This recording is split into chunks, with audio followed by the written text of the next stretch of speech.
بات ہے، یہ کتنی بڑی بدعقلی کی بات ہے کہ لوگ اپنی بہن سے نکاح نہ کریں اور دوسرے کی بہن بیٹی کے ساتھ نکاح کر لیں۔ السلام علیکم ورحمۃ اللہ۔ میں آپ کو ایک خبیث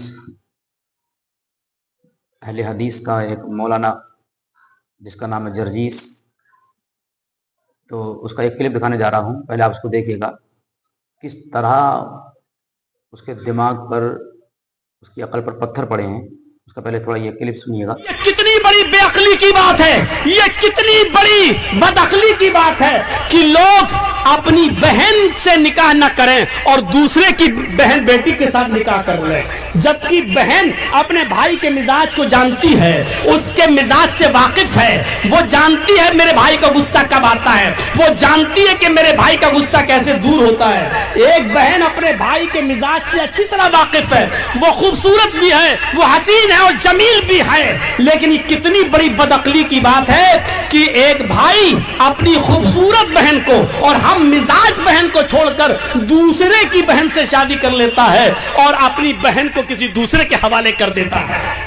جب ہماری بہن ہمارے لیے کھانا بنا سکتی ہے، ہمارا پریشانی میں سر دبا سکتی ہے، ہمارے لیے بستر بچھا سکتی ہے، ہمیں دوا کھلا سکتی ہے، ہمارا مجبوریوں پریشانیوں میں ہمارا خیال رکھ سکتی ہے، تو پھر شادی کر کے اس کے ساتھ جنسی تسکین اور جنسی لذت حاصل کیوں نہیں کی جا سکتی ہے؟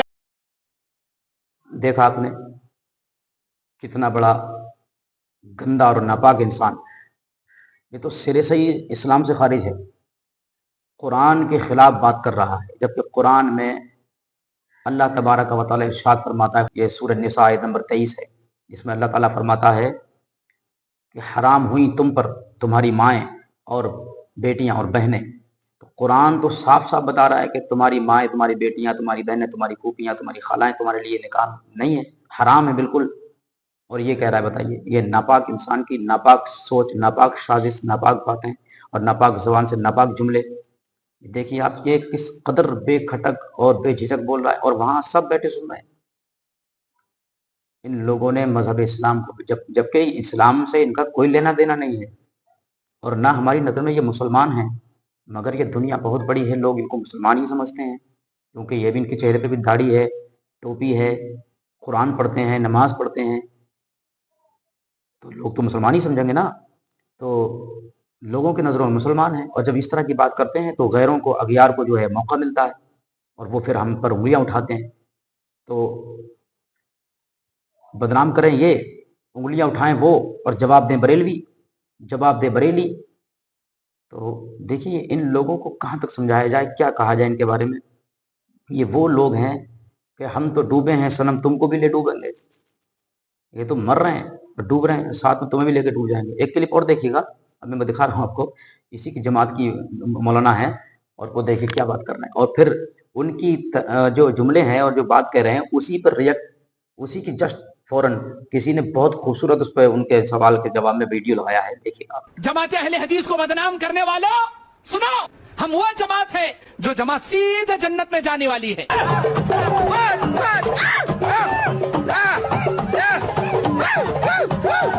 اس آدمی کو دیکھو، وہ جنتیوں میں سے۔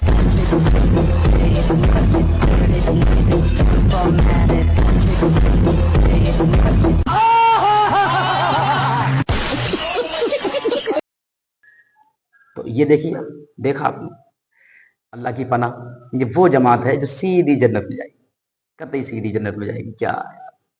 اللہ ہدایت عطا فرمائے، عقل سلیم اللہ تعالیٰ نے دی ہے تو اس کو یوز کریں، یوں ہی ہواؤں میں اور دھوئیں میں لٹ چلا رہے سے کوئی فائدہ نہیں ہے۔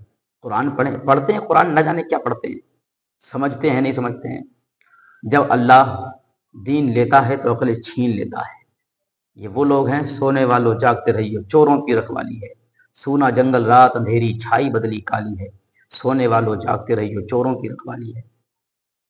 حضرات محترم دیکھیے آپ ذرا، اللہ تعالیٰ سے دعا ہے کہ اللہ ایسے ناپاک لوگوں سے، ایسے گندے لوگوں سے ہمیں محفوظ رکھے، بچائے رکھے، اور ہمیں یوٹیوب پر اگر کسی کو شوق ہے سننے کا تو پلیز اپنے کسی عالم دین یا امام سے پہلے تحقیق کرا لیں کہ ہم جس کو سنتے ہیں یہ دیکھیے واقعی صحیح آدمی ہے، صحیح باتیں کر رہا ہے، نہ جانے ہماری عوام کتنی بھولی بھالی ہو گئی ہے کہ یوٹیوب پر جسے چاہتی ہے اور اس کو نکال کر سننا شروع کر دیتی ہے، چاہے پھر وہ کوئی بھی ہو۔ اسی طرح سے تمہارے ایمان پر ایک ڈکیتی کر رہے ہیں، ڈاکہ زنی کر رہے ہیں، تمہارے ایمان کو لوٹ رہے ہیں وہاں بیٹھ کر۔ اس لیے اپنے ایمان کو بچائیے، یہ آپ کا فریضہ ہے اپنے ایمان کی حفاظت کرنا، اور اللہ تعالیٰ جسے چاہتا ہے اسے عزت دیتا ہے، جسے چاہتا ہے ذلیل کر دیتا ہے۔ وَتُعِزُّ مَن تَشَاءُ وَتُذِلُّ مَن تَشَاءُ۔ اللہ سب سے بڑا ہے، ان اللہ علی کل شیء قدیر، وہ ہر شے پر